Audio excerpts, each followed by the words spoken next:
The 4th chapter of the time skip is finally here, and Kijimoto and Ikimoto have cooked with this chapter, as we are introduced to 4 new villains who look absolutely terrifying. But there is so much that happened in this chapter, so in this video we'll be going over everything you probably missed in the chapter one by one, starting off with the cover, and we have Kawaki as the cover. So let's first dissect this. I love the cover. Everything that has to do with Kawaki I don't like. The background looks perfect to perfection. I really like everything. I really like the way it looks, the purple hues. I like everything. But Kawaki's pose, I'm not really messing with it. The way Kawaki hair seems to flow, it's not really my favorite cover. And I personally think this is the worst cover that we have gotten in the time skip so far. But it is still a solid cover, and I'll give it a 6 to 7 out of 10. The title is Awakening, and the subtext is The Accumulated Vortex of Hatred. This is very interesting, and let me know what you guys think this means, because I don't really know what the authors are trying to say with this vortex. We keep getting vortex and vortex over and over again. This word is definitely going to play some sort of role in the future, and maybe foreshadowing something important that we are all missing. But the chapter starts right where we left off, with Code, who is looking at the Tentals. He is thinking back at the conversation he had with Boruto as to what Boruto was saying when he was mentioning that Code changed the Tentals and his true instincts. He goes back, and then we see the Toad, who is communicating with Boruto, and Boruto is gearing up to go to that same dimension that Code is in. Kawaki is looking at Boruto, kinda confused, and then we see Boruto use Flying Thunder God technique to go to the dimension that Code is in.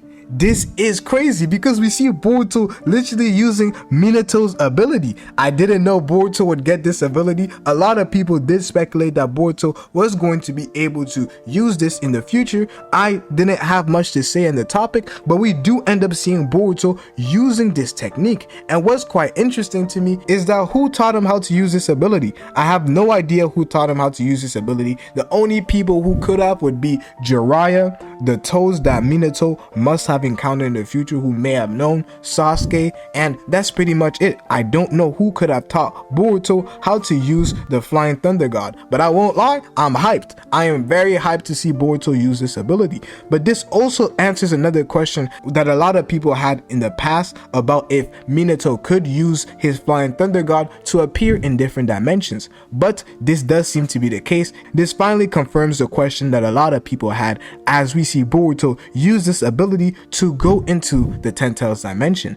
And another very interesting thing is Boruto didn't use his karma, and this seems to be a reoccurring theme, and there is definitely a reason why Boruto is not using his karma, and we will be discussing that in a different video. But for the moment, let's continue. We see Boruto, who pops in right next to Code, and he's like, okay, where's the Tentals? And the Tentals was right there a couple seconds ago, and then we turn back and we see that the Tentals is not there. It's like it simply vanished. He sees Bug, who turned into a tree, and everything seems kind of weird. Where did the Tentals go? And then out of nowhere, we see this weird creature that looks exactly like Bug, a little bit more fat and ugly, but he looks exactly like Bug, we can tell, with the head shape, the way it's formed, and he has the Renegon. And we're like, whoa, hold on, what's happening? And it seems like Boruto knows exactly what's happening, as he says that we are late.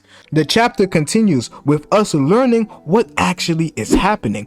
All of this is the result of Shinju, and Code is kind of confused. He doesn't understand what's happening, and this is where we have this weird new creature attack Boruto. And hey, the creature pushes Boruto back, and then he hits some type of wall, and Boruto uses some type of lightning technique. And I really like the way it looked here. It looked fire. The thing I really love is that these guys are not referring to Boruto as Boruto Uzumaki. No, they're referring to him as Otsutsuki Boruto, and this is very interesting because they can talk. This is the Tentals, guys. They can talk, they have evolved, and things are looking dangerous. And I like the abilities that they are using. Maybe Bug has some sort of crazy abilities that he wasn't able to use, but I really like that ability that the Bug humanoid Tentals thing used on Boruto, and we see Boruto use his flying rising to dodge and go somewhere else. A lot of people say, oh, I want hand signs. Oh, I want people to actually use jutsus. This is what we're getting. Boruto is the perfect embodiment of what it means to be a shinobi, and this is what he is demonstrating. He has shown so many new abilities in this time skip compared to somebody like Naruto, who only made his Rasengan bigger. I'm not clowning Naruto, but Boruto is simply on a whole different level. And the art style, I'm really enjoying the art right now. The art is looking to precise, to perfection, so I'm really enjoying what Ikimoto is cooking up right here. I will definitely give him his credit and his respect. But because of everything that's happening right now, we have a new opponent. Boruto decides to deactivate his Uzuhiko, and he's explaining to Code what is happening right now, with Code who is kind of baffled as this guy looks like Bug, but Bug is still a tree over there and he doesn't understand what is happening right now. Then out of nowhere, we have this guy who is flying in the air, hands in his pockets, chilling, and he decides to tell everybody what is going on. He says this: it's chakra. The lives on this planet, the lives that perished, that lived on this planet, it was all sucked in, leading to what is happening right now. And it seems like the evolution of the Ten Tails now has evolved and developed its own ego, which allows them to control the instinct that they have to kill and eat Otsutsuki's and the people that are simply around them. We look at the design, we see that he has some sort of, it looks like some Uzumaki pattern to me.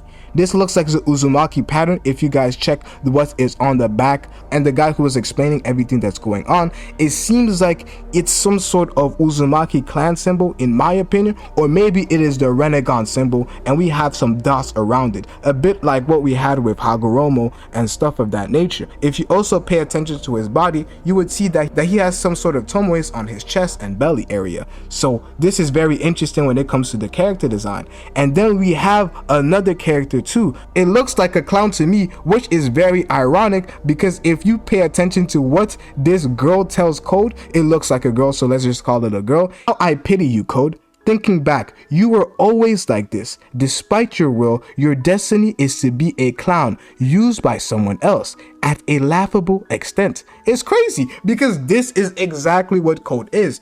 And I'm finally happy that we have a character in the story that says this about Code, because it means that all of this is intentional. Code is being written this way intentionally. And what we see in this chapter, Code does end up surviving. So everybody who thinks that Code was going to be killed off, you guys are wrong. It is very clear that Code will play some part in this story, and I am just waiting for the day. I'm not the biggest Code fan, but I see what Kijimoto is doing. I'm waiting for the day that Code finally takes this W and hits us with a crazy speech about how it feels like to take his first W, but we're just waiting for that moment to come.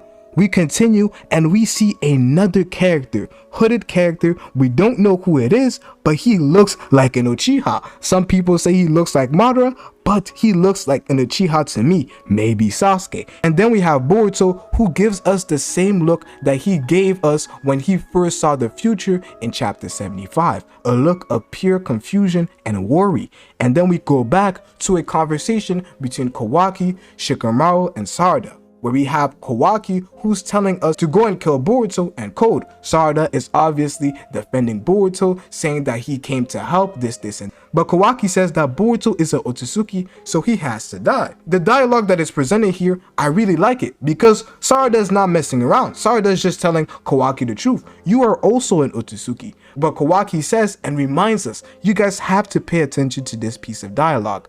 I am an Otsutsuki that kills them. You see, my power only exists to kill them. We clearly see what Kawaki's goal is, and it hasn't changed. And the great part about this dialogue is that he's not referring to Boruto, he's referring to Otsutsuki's, which means that his goal doesn't only end with Boruto, it ends with the entire Otsutsuki's, which is very well foreshadowing other Otsutsuki's to come that Kawaki will have to kill using his power. And this is what we're seeing right now. And Sarada is obviously not going to let Kawaki try and kill Boruto because we know the bond that Sarada and Boruto have, and everything is crazy because Shikamaru, obviously he can't do much of anything. He's saying, oh, I'm Hokage, you guys stop. Obviously he's not going to be able to do anything if these guys start fighting. I'm saying this right here, Sarada beats Shikamaru. Is this a crazy take?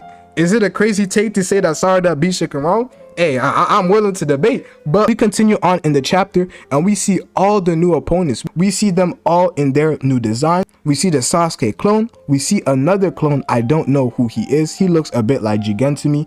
We see one that looks like a character. It looks like the sensei of Team 10. I forgot her name. And we have a character that looks exactly like Bug. These are the new villains that have replaced Code finally. I was tired of Code at this point.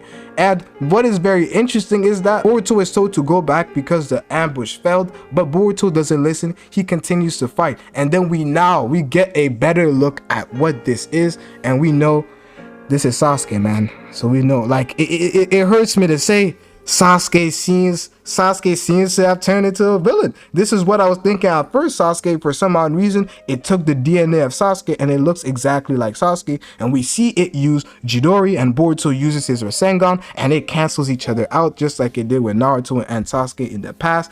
And we have Boruto basically fighting all of them apart from the guy who was flying in the sky. The guy who is flying in the sky, he seems a bit like the leader in my opinion. Boruto is fighting all three of them and he seems to be struggling, asking Code for help. But Code, hey, I don't know if this is a W, but he ran like he usually does. Code can't die. The dude is always surviving in some type of way. That must be his passive ability, to survive and keep on living, because Code hasn't been able to, nobody has been able to kill Code. He seems to have some sort of weird ability where he keeps taking L's continuously, but he just can't die. He is an L machine that is unstoppable, you feel me?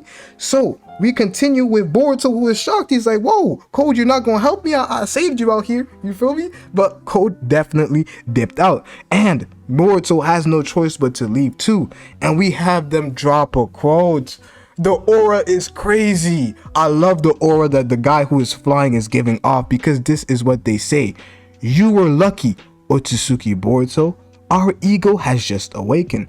The curiosity and the desire for knowledge flowing out is still surpassing our instinct of eating you.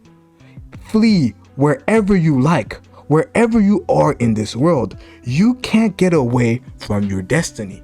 This is what I was saying. The theme for Boruto. Will Boruto be able to conquer his destiny? Yes or no? And we have Boruto, who sits on a tree. I saw the tree at first when I was reacting to the spoilers. I'm like, cool, a cool tree. He's probably sad. We see Kashin Koji, and we have a very interesting piece of dialogue. You want to instantly destroy the planet? Don't push yourself like that ever again.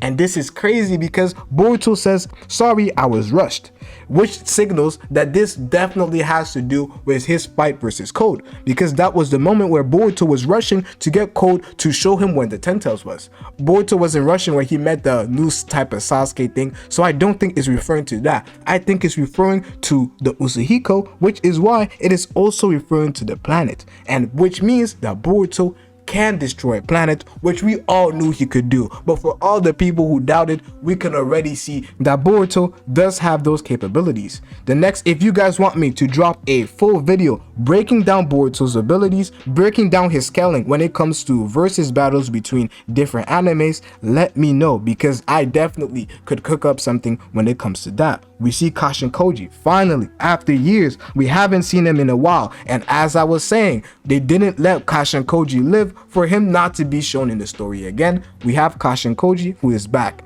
It gives me hope for Kakashi, man. We're going to see Kakashi. And we have Boruto, man. I look at Boruto, I can't help but feel sad. Like, look at him, bro. Like a few months ago, he was chilling, happy, saying all of this. This is simply going to be a fight between brothers. It's not simply a fight between brothers. To me, Boruto looks very sad, and we see why. Why is Boruto this sad? Because look at what happened to Sasuke. Sasuke has turned into a tree. Tree Sasuke, tree Uchiha. It looks sad. I can't even make jokes because every time I look at this panel, the panel is to perfection. The panel is, I love this panel. It's one of my favorite panels. Every chapter I'm getting a favorite panel. If you guys have seen the coloring for this panel, it's amazing. We have Boruto who says, sorry, I need a little bit more time. Sasuke, it hurt. It hurt me when I looked at this, I won't lie. The first thing I see on Twitter is Sasuke, like this. I'm lost for words at this point. I'm lost for words because of everything that I'm seeing with Sasuke. You know, the nostalgia of Naruto, and now we see Sasuke like this, and now we see Boruto struggling. This is what changed Boruto. this is what Boruto is so sad, and he might lose everybody again, and it's his destiny because you can't run from it wherever you go. Just like that Shinshu Ten Tails thing said to Boruto, you can't escape your destiny. And this is what Boruto is going to have to deal with in part 2. And Kijimoto, Ikimoto, I have to say it again, it's another 10 out of 10 chapter. I am tired of these 10 out of 10s. Like, can you give me a bad chapter? 4 10 out of 10 chapters to me? Like, yo, they've been cooking with this time skip. This time skip definitely is living up to expectation because the new plot that they are introducing, I was a bit scared. I was a bit scared that it was going to be about the omnipotence only, but I'm so happy that we see a lot of stuff develop, and I'm really enjoying the path that the story is taking. You guys have to let me know what you guys think in the comment section below. This is a 10 out of 10 chapter to me. If you don't think this is a 10, go read the chapter again. But if you think this is a 10, make sure to watch this video right here to find out how Boruto really changed, because he is definitely not smiling.